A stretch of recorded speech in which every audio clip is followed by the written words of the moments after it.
sagaidām uz skatuves Oruga līdzdibinātāja un vadītāja Liene Vītola.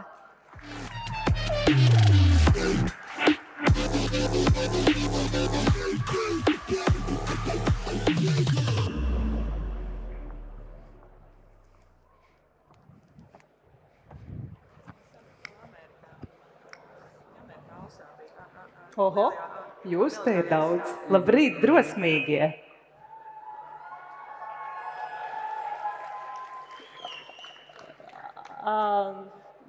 Iepazīšanās šovs, es pareizi atnācu? Nē? Sajies, mēģinam ar šo pašu. Ko mēs darām? Uzdrīksties uzvarēt, improvizējam. Cik daudz burvīgi stāsti ir sākušies ar neparedzētām situācijām, ko jūs neesat ieplānojuši? Kam bija jānotiek, lai tanks aiziet uz randiņu ar motociklu? Palīdziet man, lūdzu, atrisināt šo jautājumu. Kā jums šķiet? Kaut kas dažādība un iekļaušana? Šobrīd stilīgi? Nē, tas nevarētu būt īsti, tas man nepārliecina, tas nenotiek vienas dienas laikā. Kas varētu būt iemesls? Kādai problēmai ir jābūt? Kaut kādai motivācijai? Kāpēc tanks tik ļoti kāpj ārā no kastes un grib iet uz randiņu ar motociklu? Iesprūda. Kolosāla ideja. Izrādās tanka burbulī, kas ir bezceļi. Visi, ko viņš pazīst, ir ar attiecības ar statusu it's complicated. Bet tankam negribās it's complicated. Tankam gribās, lai ir viegli, lai ir aizraujoši, lai ir forši. Kas man var palīdzēt saprast, kas viņiem visiem ir kopīgs, izņemot faktu, ka viņi nebūs laikā uz vakariņām mājās? Iestrēdzes, jā, un ja mēs iedziļinamies, kāpēc iestrēdzes? Kas notiek? Kas ir pie vainas? Jā, un ja mēs tā tehniskāk paskatāmies uz problēmu, tas puncis apakšā ir vainīgs. Viņi visi sēž uz zemes klīrens, pareizi. Vai ne? Tā panna, un visiem viņi ir vienalga kāds transporta līdzeklis. Tankam gribās iet uz randiņu ar kādu, kas nebremzē uz zemes klīrens. Tad no tā ir jātiek vaļā. Izmetam ārā to vēderu, kas notiek tā otrā pusē ar tiem ratiem, nav vairs pie kā turēties. Tad mēs to visu metam ārā, kas paliek pāri šajā pusē. 2 rati, vairāk tur nekā nav. Kas tas ir? Motocikls! Cik vienkārši, vai ne? Kā tas nevienam nebija ienācis prātā. Tanks priecīgs, iet uz randiņu. Īstenībā nav tā, ka tankam un motociklam tajās attiecībās nebūtu bijuši izaicinājumi. Tam motociklam īsti nesanāca ar visām sezonām tikt galā. Tur ļoti maz saķera zemi, tur sniegs grūti, izslīd, viss nestabili. Tanks nevarēja tikt vaļā no vēlmes būt par visa bezceļa karali un neapstādināt visur gājēju. Bet labā ziņa šajās attiecībās radās pēcnācējs. Ko mēs tikko izdarījām?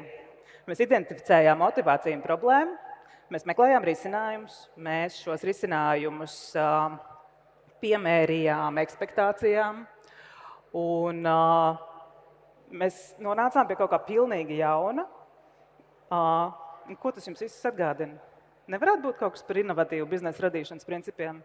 Inovācija, vadība? Mēs pietuvojamies. Tātad šaus par attiecībām pārvēršās par šau par biznesu. Kas ir jādara tad, kad tu ienāc ar kaut kādu ģeniālu ideju un es tagad ar izpratni, ka viss būs, ejam uzvarēt. Momentāli mēs ejam Googlā. Ja tu esi kaut ko jaunu izdomājis, pilnīgi noteikti kāds cits jau tieši to pašu ir izdomājis. Un šis nav izņēmums. Pēdējo gadu laikā, patiesībā kopš 2. pasaules kara, katrus 10 līdz 30 gadus kāds ir mēģinājis atrisināt bezceļu pārvietojumu problēmas, kas ir saistītas ar zemes klīrensu. Kāpēc šito nevar nopirkt nekur? Ko mēs redzam? Tā kā viss forši, vai ne? Bet kaut kas nav forši. Atkal, iedziļinoties, mēs redzam, kā tā laika materiāli un tāda tehnoloģiskās iespējas īsti nav bijušas gatavas tāda tik lielai inovācijai, kā mūsu ideja par tanka un motocikla atvasi. Bet mums ir AI, vai ne? Mums viss ir iespējams. Tas ir gatavs izdarīt darbu mūsu vietā, tas ir gatavs atrisināt visas problēmas, vēl mums ir visi iespējamie materiāli, tehnoloģijas, viss, ko tikai vien var iedomāties. Gatavs, esam uzvarējuši, ejam iekarot pasauli, vai ne? Bet, tā jocīgi, ne? Kas ir vajadzīgs, kas iztrūkst? Cilvēks. Un kur tu vari dabūt cilvēku tad, ja tava ideja ir vēl tikko radusies? Tu nesēdi uz lielu kapitālu, tev nevar samaksāt algas. Tie ir tavi cilvēki, tās ir tavas attiecības. Tie ir cilvēki, uz kuriem tu vari paļauties un kas būs tie, kas pirmie tev noticēs, un kas būs tie, kas nāks tev talkā. Jo tad, kad satiekās īstie cilvēki, tad lietas notiek. Šodien es šeit uz skatuves stāvu ar pasaulē pirmo viensliedes kāpurķēdes motocikli, kam ir pilnīgi vienalga, kāds ārā ir laiks, vai tas ir sniegs, vai tās ir smiltis. Un vēl tas ir gatavs izaicināt un aizraut ar 120 km/h maksimālo ātrumu, traukties pa bezceļiem, nevis cīnīties ar dabu, bet valdīt pār to. Nu, tagad uzvarējām, vai ne? Tagad gan ejam iekarot pasauli. No idejas un pareizās komandas līdz tam brīdim, kad tu esi uzvarējis, vēl ir ļoti garš ceļš. Sāc maz, sāc ar maziem soļiem. Ir daudz labāk iet mazu solīt un svinēt savu uzvaru, kā tu pats sevi esi uzvarējis, nekā paņemt tik lielu kumos, ko tu nevar norīt un tad pazaudēt ticību sev. Tas, cik mūsdienās vadītājiem bieži ir ar izdegšanu un tādu emocionālām problēmām saistīti krenķi, ir šokējoši. Tāpēc spēr mazus soļus, ej uz priekšu un svini savas uzvaras. Tu nekad nezini, kas būs tas nākošais brīdis, kad tu varēsi uzsist pats sevi uz pleca. Dāmas un kungi, Juris Kļava, mūsu tehniskais inženieris, idejas autors, tieši viņš ir tas, kas pierunāja motociklu aiziet uz randiņu ar tanku. Tieši viņš ir tas, kas uzvarēja savā galvā šo pilnīgi trako dialogu. Un labi, ka tā. Šodien mums ir pilna izmēra strādājošs prototips, bet mums vēl ir tik ļoti daudz lietas, kuras uzvarēt savā ceļā uz uzņēmuma attīstību. Mēs vācam naudu, mēs nodarbojamies ar fundraising procesu, mēs meklējam investoru, kas nāks un piedalīsies, lai mēs varētu nodrošināt šo te uzņēmumu attīstību. Pavisam drīz mēs plānojam arī iepriekš pasūtīšanas kampaņu taisīt vaļā.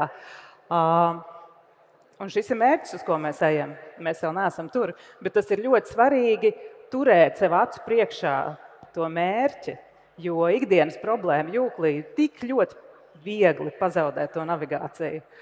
Tāpēc šovakar visi aiziet mājās, paņemiet A4 lapu un uzrakstiet savu lielo profesionālo mērķi, uz kuru jūs visdrīzāk tieši šobrīd jau ejat, visu esat izlēmuši, pielieciet pie sienas un neatlaitīgi soli pa soliem tuvinieties savam izvirzītajam mērķim. Kam liekas, ka šitas ir stulbs padoms? Nē? Tiešām? Nevienam? Šitas liekas pazīstami? Tas ir ārkārtīgi grūts uzdevums. Un tas nav grūts uzdevums tikai jums šeit, jauniešiem. Tas ir grūts uzdevums visu dzīvi. Jūs zināt to joku par mērkaķīti džungļos, kur zvēriem liks sadalīties divās komandās. Viena bija smukie un otra bija gudrie. Un tad bija mērkaķītis. Neprasiet, kā es to zinu. Ar jums viss ir kārtībā. Tā sajūta, ka kāds elpo pakausī. Tā sajūta, ka visiem viss sanāk un es tikai nezinu, ko es ar savu dzīvi daru. Tā sajūta ir klātesoša visu profesionālo mūžu. Tas, ko iemācās vai dzīvi piespiež iemācīt, ir ignorēt šo pilnīgi lieko stresu, kas absolūti nekādīgi nepalīdz. Ir pilnīgi skaidrs, ka katrs no jums kaut ko šausmīgi salaidīs dēlī. Ir pilnīgi skaidrs, ka katram no jums pilnīgi nereālās situācijās nospīdēs un izdosies. Ir pilnīgi skaidrs, ka pilnīgi drošās situācijās, kur vajadzēja sanākt, jūs piedzīvosiet vilšanos par to, ka nav, kaut kā nav. Ar ko uztraukties par šo aspektu pilnīgi bezjēdzīgi.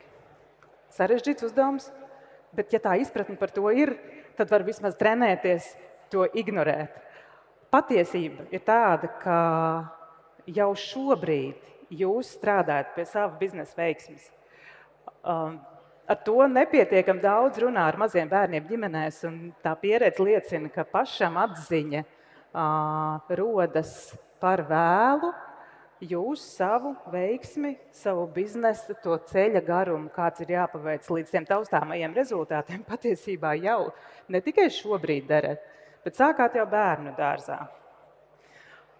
Lieliem mērķiem, ambiciozām inovācijām, tā formula apakšā ir viena tā pati, ir vajadzīga ideja, ir vajadzīgi cilvēki, kas šo ideju īstenos, pilnīgi noteikti ir vajadzīgs starta kapitāls, nauda. Un tad ir vajadzīgas kaut kādas priekšrocības. Nu tad lūk, kamēr jūs to savu īsto un vienīgo ideju vēl tikai meklējat un ķerat rokā un piemērat savām vajadzībām, tikmēr, ja mēs runājam par cilvēkiem jums riņķī, jums jau bērnu dārzā bija grupiņa. Cik no jums uztur attiecības ar bērnu dārzu grupiņu?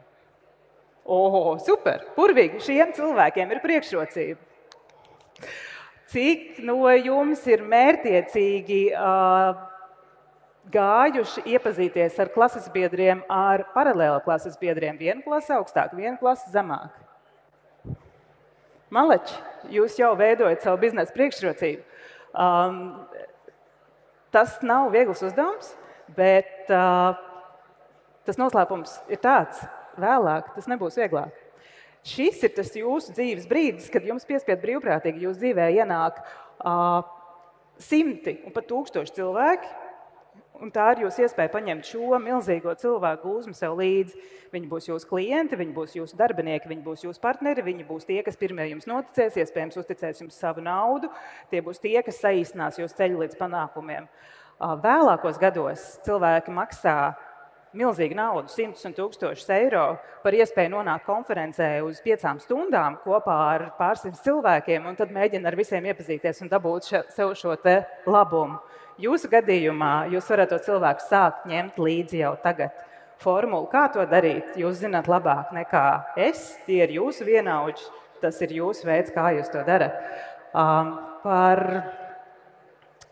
Kas mums vēl ir? Tad mums ir cilvēki, attiecības, tad mums ir vēl priekšrocības. Viss, ko jūs šodien darat, patiesībā veido jūs kā nākotnes profesionāļus. Man šeit šodien būt uz skatuves nepalīdz ne mana karjera izglītības sektorā, ne banku darbībā, ne juridiskajā sektorā, pat ne mūzikas biznesā. Man šeit palīdz fakts, ka mani vecāki bija aktieri un es uzaugu uz skatuves. Šodien es savu biznesa ideju tik ļoti bieži dabūnu prezentēt prasīgām auditorijām, un izrādās tā ir tā mana pieredze, kas tagad man veido vērtību. Attiecīgi viss, ko jūs darat, apzināti, kur jūs veidojat pieredzi, kas nav tāds zemē izmests laiks, bet pulciņa aktivitātes cilvēki. Tas viss, arī visas kļūdas, arī visas veiksmes, tas viss veido jūsu biznesa priekšrocības. Un tad vēl par to starta kapitālu. Iespējams, ka jau no, bērndārza laikiem jums radi ir sadāvinājuši cūciņā mazus eiro. Tā ir jūsu izvēle, ko jūs ar to darat. Jūs varat mērķiecīgi katru dienu papildināt ar 1 eiro, nenopirkt to limonādi varbūt. Un vai nu jūs sakrāsiet paši priekš sevis starta kapitālu, vai arī otrs variants, ja jūs mērķiecīgi to darīsiet vēl 20 gadus, tad jums būs šī drošības sajūta, ka jums ir tas drošības bufers, jo, ja gadījumā kaut kas noies greizi, kas starp citu ir ļoti bieži tieši tas iemesls, kāpēc lietas netiek darītas, jo ir baili, tad jūs paši sev būsiet sakrājuši šo te drošības buferi. Izrēķiniet, cik tas ir pēc 20 gadiem, ja jūs tagad mērķiecīgi pa pāris eiro liekat sūciņā. Tad beigās sanāk tā, ka šis mans iepazīšanās slaidu kopums ir bijis ne tikai par attiecībām, bet arī par biznesu. Bizness tās visas ir viens ļoti, ļoti liels attiecības. Un ja kaut kāda daļiņa no jums šeit šodien, it īpaši man kolēģi un draugi introverti, ideja, ka ir mērķiecīgi cilvēki jāņem līdzi dzīvē, ja tas būs palīdzējis jums novērtēt un saskatīt to vērtību līdz cilvēkos, es būšu pagodināta redzēt, kā jūs uz 120 km/h patraucieties mums garām pa biznesa bezceļiem. Šodien pat sameklējiet kaut vai 3 cilvēkus, ko jūs šajā telpā nepazīstiet, un apzināti iepazīstieties. Tas būs burvīgs treniņš visam, ko jūs nākotnē darīsiet. Lai jums izdodas.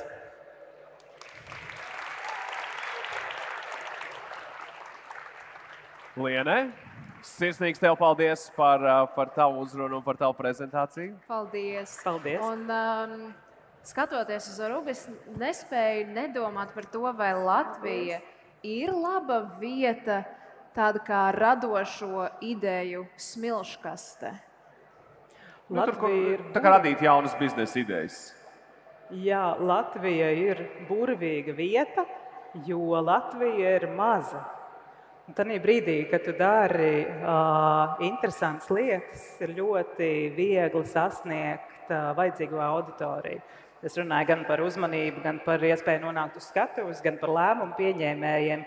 Mēs esam mazi, bet mēs esam līdzīgi īstenībā tā kā mūsu produkts. Mēs esam fiksi, ļoti ātri, ļoti varoši pārvarēt grūtības. Tā ir arī mūsu milzīgā priekšrocība. Paldies! Liels paldies, Liena, Vito, paldies Arugai. Un par šo mēs vēl parunāsim, vai ne? Tas ties, Liena, paldies tev. Bet, jā, ar šito aparātu es labprāt kādu līkumiņu izlaist, Klau. Kaut kur pavizināties. Jā, kā es vakardien jau teicu, es gribētu, lai man šāds pārbrauc pāri. Tas būtu tik forši. Aizdētas atslēgas te nav, bet, ja man viņu iedot, es tev līdz paķertu, kaut kur varētu aizšaut. Tas būtu tik forši, kur mēs brauktu. Es nezinu, bezceļos kaut kādos iztestēt riktīgi, cik, kur ar šito var tikt iekšā, bet zini kā, šoreiz mēs neko, šoreiz mums ir vajadzīgi 2 brīvprātīgie no zāles. Jaunais cilvēks, kas pirmais piecēlās, bet paņems otru brīvprātīgo no zāles. Rekordāma. Tas bija viegli. Tā, paik. Tu bišķi par ātri piecēlies. Es skatījos uz šo jauno cilvēku. Tu būsi nākamajā brīvprātīgo izgājienā. Jā, jaunā tā kā dāma. mocis mums ir tikai viens un drošības apsvērumu dēļ mēs nevaram jums atļaut vizināties pa skatuvi. Savas motocikla vadīšanas spējas būs jārāda improvizējot. Iepazīsimies ar spēles dalībniekam. Kā jūs sauc? Daniela, kāpēc es nedzirdam viņu mikrofonu? Te viņš ir ieslēgts, viss kārtībā. Daniels sauc. Daniels un Kristīna. Jūsu uzdevums uz šiem te balansējamajiem, balans pumpām. Uzkāpt uz tām virsū korekti, uzliekam vienu kāju, pēc tam liekam pāri otru kāju. 2 reizes jāpietupjas un jāuztais aplītis apkārt vienai pusē un apkārt otram kubiņam. Kurš pirmais to izdarīs? Velkam galvā ķiveres. Tātad 2 pietupieni jāuztais uz šī. Jāskrien apkārt kubam pa vienu pusi, apkārt pa otru pusi, un te ir arī finišs. Tik vienkārši. Lūdzu, jā, tepat tās atpakaļ. Te ir arī finišs, jā. Bet jūsu uzdevums ir atbalstīt. Ātrums tiešām var būt nāvējošs, tāpēc drošība pirmajā vietā vienmēr velkājam ķiveri. Tātad viņu uzdevums 2 pietupienus uz līdzsvaru bumbas izveidot, ātri apskriet aplīti, skatīsimies, kā viņiem izdosies. 3. Jūs abi esat gatavi? Jā, labi. 3, 2, 1, aiziet. 2 pietupieni. 1, 2, aiziet, skrienam. Daniels atpaliek pagaidām.